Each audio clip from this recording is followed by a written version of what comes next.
आपको ओवरव्यू देती हूँ कि मैंने 1 साल में क्या-क्या किया, कैसे किया, क्योंकि बहुत से एस्पिरेंट्स ये जानना चाहते हैं कि मैंने फर्स्ट टाइम में कैसे क्लियर किया और किसी अलग फील्ड से आके कैसे किया। तो मैम मैंने अपनी प्रिपरेशन मई 2018 में स्टार्ट की।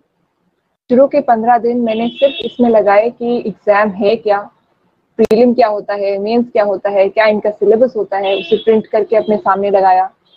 और खुद के बारे में भी मैंने ये देखा कि मेरी पढ़ने की कितनी कैपेसिटी है, उसके अकॉर्डिंग मैंने अपना स्टडी प्लान तैयार किया। तो मैंने ये नोटिस किया, एक बार मैंने एक पूरे दिन मैंने एनसीईआरटी बुक्स पढ़ के देखा, पॉलिटिकल साइंस की एनसीईआरटी बुक्स क्लास 12 की, कि एक्चुअल में मैं कितना पढ़ पा रही हूँ। तो मैंने नोटिस किया मैम कि 9-10 घंटे के बाद मेरा माइंड कम्प्लीटली स्विच ऑफ हो जाता है, एक ही लाइन में बार-बार पढ़ रही हूँ, कुछ समझ नहीं आ रहा।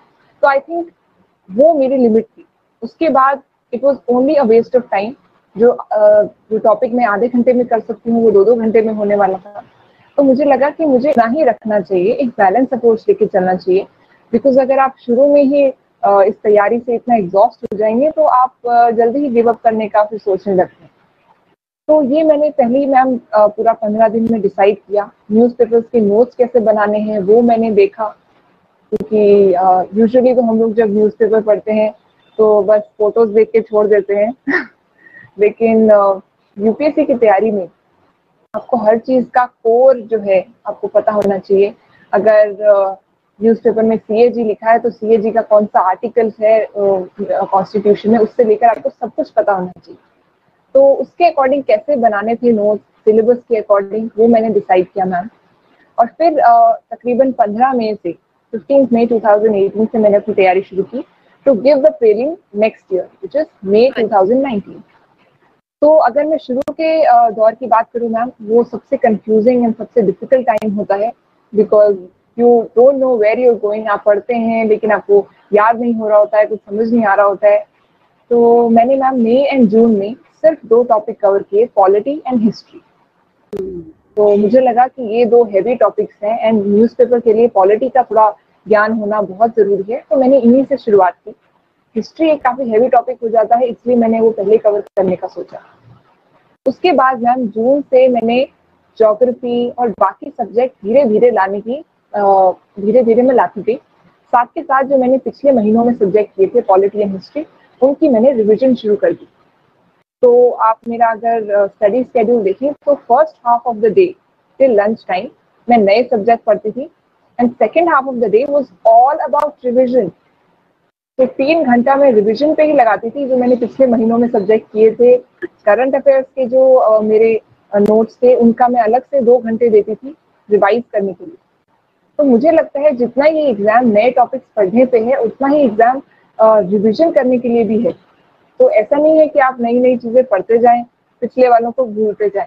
इट्स वेरी इंपॉर्टेंट कि आप उस सबको रिटेन कर पा रहे हैं कि नहीं, उतना ही आप एक साथ सँभालें। Then ma'am August, September, October I introduce my optional. मैंने ऑप्शनल को अपने सो कॉल्ड प्लान में शामिल कर लिया। पूरा 3 महीने मैंने ऑप्शनल पे ही ध्यान दिया, नोट मेकिंग की, प्रॉपर्ली अपने ऑप्शनल की स्ट्रैटेजी बनाई। आई थिंक उसके लिए मुझे सेपरेट सी वीडियो बनानी पड़ेगी, बिकॉज़ ऑप्शनल ज़्यादा लोग लेते नहीं हैं, पहली बात तो। और जो लेते हैं उनके लिए भी कोई ज़्यादा कोचिंग या टेस्ट सीरीज होती नहीं है, तो वो एक अलग चैलेंज था ma'am. But apart from that, इस टाइम मैं जीएस के लिए सिर्फ रिविजन ही करती थी। कोई मैंने जीएस की नई बुक नहीं उठाई, सिर्फ मैंने जो टॉपिक्स किए थे पिछले महीनों में वही रिवाइज किए। साथ के साथ ऑप्शनल में काफ़ी घंटे ऑप्शनल पे लगाती थी, ताकि मेरा ऑप्शनल रेडी रहे, क्योंकि प्रीलिम और मेंस के बीच में बहुत कम टाइम होता है। उस टाइम आप ऑप्शनल के नोट्स नहीं बना सकते। तो मैंने अपने जीएस के तो नोट्स नहीं बनाए, लेकिन मैंने ऑप्शनल के नोट्स प्रॉपरली बनाए, ताकि अच्छे से मैं उन्हें रिवाइज कर सकूँ। देन मैम अक्टूबर तक ये खत्म हुआ। नवंबर दिसंबर अगेन जीएस पे मैंने वापस ध्यान दिया, बिकॉज मुझे लगा कि प्रीलिम मई में है, तो उसके अकॉर्डिंग धीरे धीरे जीएस को वापस इंट्रोड्यूस किया जाए। तो फिर ऑप्शनल थोड़ा सा बैक सीट ले लिया। ऑप्शनल को बस रिवाइज करती थी, जो नोट्स बने हुए थे, रोज एक एक चैप्टर। एंड जीएस पे फिर से मैंने दोबारा फोकस किया, जो थोड़ी बहुत चीज़ें मैं भूल रही थी उनको वापस अच्छे से पढ़ा। एंड करंट अफेयर्स पे भी ज़्यादा ध्यान देना शुरू किया। जैसे मैम मैंने आंसर राइटिंग शुरू कर दी, because I was confident about my GS preparation. मुझे लगा कि अब मेरे पास इतना कंटेंट है कि मैं कुछ आंसर में लिख सकूं। तो जनवरी से मैंने विजन आईएएस की टेस्ट सीरीज ज्वाइन की। अबाउट 21 टेस्ट वर देयर और मैंने सिर्फ वही सीरीज दी। एफए के लिए भी मैंने टेस्ट सीरीज बाद में प्रीलिम के बाद साइन अप की थी, बिकॉज वो भी बहुत ज़रूरी हो जाता है कि आप एक बार लिख के देखें कि आप कैसा लिख रहे हैं, आप यकीन करें। तो टेस्ट सीरीज बहुत इंपॉर्टेंट है मैम। ऑनलाइन में टेस्ट सीरीज देती थी। अपने जो मेरे पेपर्स हैं वो मेरा भाई स्कैन करके उनको भेजता था एंड फीडबैक मुझे मिलता था। तो आई थिंक टेस्ट सीरीज बहुत हेल्प करते हैं आपको ये बताने के लिए कि आप टाइम पे कंप्लीट कर पा रहे हैं या नहीं, क्या आपकी स्ट्रैटेजी हो। तो जनवरी के बाद मैंने टेस्ट सीरीज पे ज़्यादा फोकस किया एंड जैसे जैसे मैम अप्रैल आता गया तब तक मैंने फिर स्पेसिफिकली अप्रैल पूरा महीना मैंने स्पेसिफिकली सिर्फ और सिर्फ प्रीलिम की ही तैयारी की। प्रीलिम के टेस्ट मैंने दिए, ऑनलाइन फ्रीली अवेलेबल हैं, मैंने वो डाउनलोड किए। उसके बाद मैं वो टेस्ट सीरीज देती थी। सुबह मैं टेस्ट जो है अपना टेस्ट देती थी, डेढ़ घंटे में कंप्लीट करती थी, 1.5 आवर, ताकि एग्जाम में अगर कुछ प्रॉब्लम भी आए तो भी मेरे पास आधे घंटे का बफर टाइम होगा। So you always prepare for the world. So 1.5 hour I used to devote for giving my test, taking my test in the morning, and शाम को उसी टेस्ट के जो आंसर्स थे वो जो है मैं रिवाइज करती थी। तो उससे भी जो थोड़ा नॉलेज बेस था वो बढ़ता गया, जैसे जैसे ज्योग्राफी, आर्ट एंड कल्चर, इनके जो थोड़े बहुत एक्स्ट्रा क्वेश्चंस होते हैं जो यूजुअली हम लोग अपनी जनरल सोर्सेज में नहीं ढूंढ पाते, वो वहाँ से मुझे थोड़े थोड़े मिलते रहे। तो मैंने उतना ही सीमित रखा। 1 महीने मैंने ये सब किया, प्रीलिम दिया मैम। उसके बाद से मैंने अपनी मेंस की तैयारी शुरू कर दी। ज़्यादा मैंने वेट नहीं किया, टू बी वेरी प्रिसाइज 3 दिन का मैंने ब्रेक लिया और फिर मैंने वापस मेंस की तैयारी शुरू कर दी। तो उसके बाद मैम मेंस के लिए तो आंसर राइटिंग बहुत इंपॉर्टेंट है, तो आप आंसर जितना लिख सकते हैं लिखिए। काफ़ी जो मटेरियल होता है आपका करंट अफेयर्स का, जो प्रीलिम में आपके काम आता है, वो मेंस के टाइम पे चला जाता है। बिकॉज अगर कोई केरला में कोई बटरफ्लाई की स्पीशीज डिस्कवर हो रही है तो वो प्रीलिम में ज़रूर काम आएगी, लेकिन मेंस में उसकी कोई ज़रूरत नहीं है।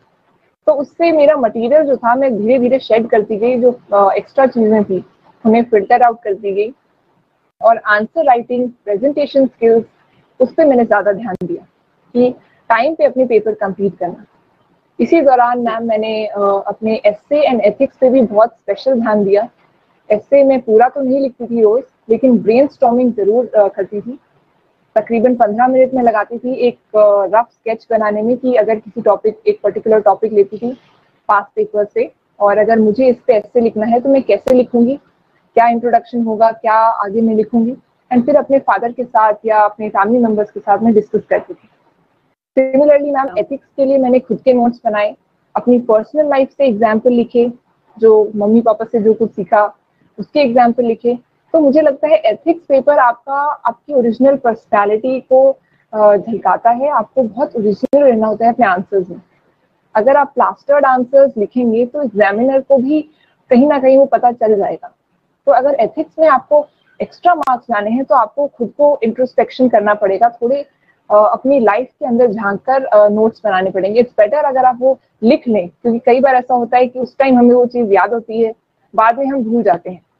तो एथिक्स के लिए मैम मैंने स्पेशली इस टाइम पे बहुत ध्यान दिया, एंड आंसर राइटिंग का भी टाइम रिड्यूस करने की कोशिश की। एंड फाइनली मैम मेंस दिए मैंने, मेंस का रिजल्ट आया।